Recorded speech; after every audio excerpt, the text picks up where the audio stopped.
Hi, it's Quinby, and I have a very special book for you this week. That's because it's one of those strange books that is so good, you wonder how it could have flown under the radar for so long. Before I dive in, please like, subscribe, and comment, or I may be forced to visit you in the night, like someone from this week's book. The Golden, by Lucius Shepard, is one of those books that makes you wonder why the hell more people don't talk about it. This isn't your sparkly teen vampire romance bullshit.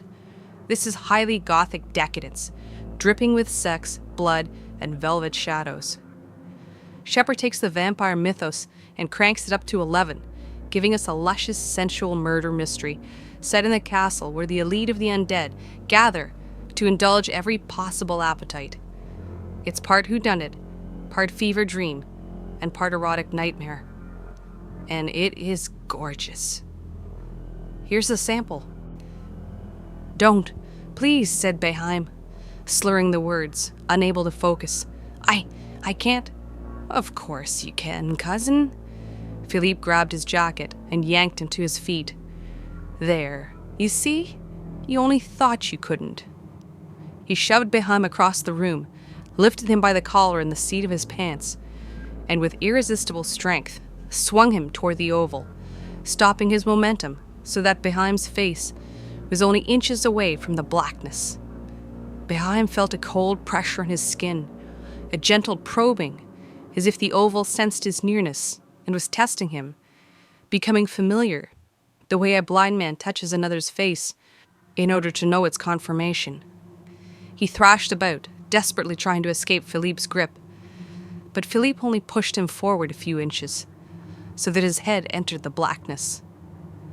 For a moment he could neither see nor breathe, nor could he feel anything of his body other than a freezing numbness that had fitted itself like a mask to his face. And then, either his eyes adjusted to the darkness, or by some other unfathomable process, the darkness was translated into images in his brain. And he saw a vista of folds, like those of an immense curtain, radiant yet black, resembling a negative of the aurora borealis, and drifting among them, structures that put him to mind of outcroppings of quartz, geometries of pallid obelisks, crystal cities. He heard a warped, resonant booming, as of a drunken voice heard through a wall by another drunk.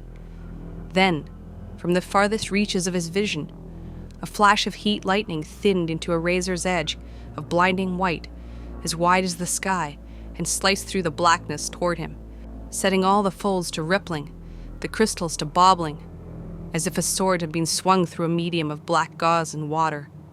Only it was not a sword, he realized, as it drew near, widening, acquiring detail, but a swarm of hideous glowing creatures, all different, yet having a unity of malformed character, pig rats and cockroach lions, and dog spiders and crabworms, and more, swelling to fill the field of his vision.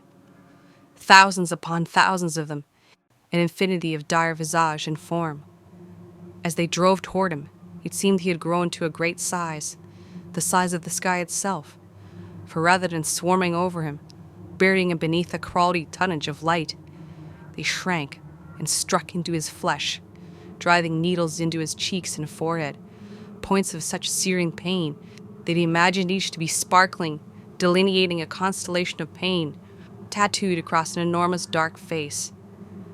And then he was back in Philippe's rooms, his body convulsing, still held helplessly aloft.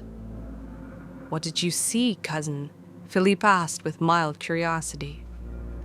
Beheim was burning with cold, shivering, his teeth chattering. "Take your time, dear boy," said Philippe. "I'm in no hurry." Still shivering, Beheim tried to collect his impressions, to embroider them with invention, for he would have employed any deceit in order to delay being thrust back into that freezing, alien blackness. But just as he was preparing to tell a totally unfounded tale of his experiences, Lady Dolores screamed, and Philippe let him fall to the floor. "Put it down," Philippe said sternly, "and come here to me." Though he was not certain who was being addressed, Beheim knew by Philippe's shift in tone that it was not he. He struggled to his knees, fired by the hope that someone had come to his aid. Lord Agenor, perhaps, or Alexandra. but it was Giselle who had entered the apartment, her bloodless face stamped with fear. She was holding a burning torch close to the hair of Lady Dolores, who cowered from the flames in a corner of the alcove. "Come to me," Philippe repeated. Giselle's hand wavered. Lady Dolores' stare was full upon her, and Beheim knew it would be a matter of moments before she was overcome by one of them or the other. He came to his feet and, eluding Philippe's grasp, stumbled across the room. He snatched the torch from Giselle's hand, keeping it well away from his body, his mind shriveling with fright at the nearness of the dancing flame, the crackling flower of death, but willing in his desperation to risk burning. He held the torch inches from Lady Dolores' hair, exulting in her terrified gasp. "I swear to you," Philippe said to him, "I'll hold your heart in my hands." The real brilliance of The Golden lies in how Shepard blends the sensual with the grotesque. His vampires aren't just predators. They're aristocrats of desire, decadent immortals, who've turned indulgence into an art form.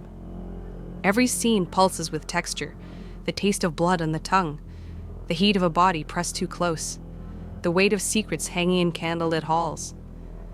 And if the center is the mystery, the murder of the Golden herself, a being bred for a blood so intoxicating, you would do anything to drink it. Her death threatens to upset the fragile balance of this immortal society. It's up to Michel Beheim, a newly made vampire and ex-Paris police detective, and Alexandria, an ancient and beautiful vampire of questionable loyalty, to find out who the culprit is, before it's too late. Shepard turns the vampire from a stock monster into a mirror for obsession, power, and the hungers we can't control. His prose is so rich you practically drown in it. The book is lush, dangerous, and unforgettable, like being invited to the most decadent party imaginable, and realizing you won't survive the night. If you're sick of watered-down vampire stories and want something bloody, erotic, and alive with imagination, The Golden will ruin you, in the best way possible. This is Quinby Delicious signing off. See you in the next video.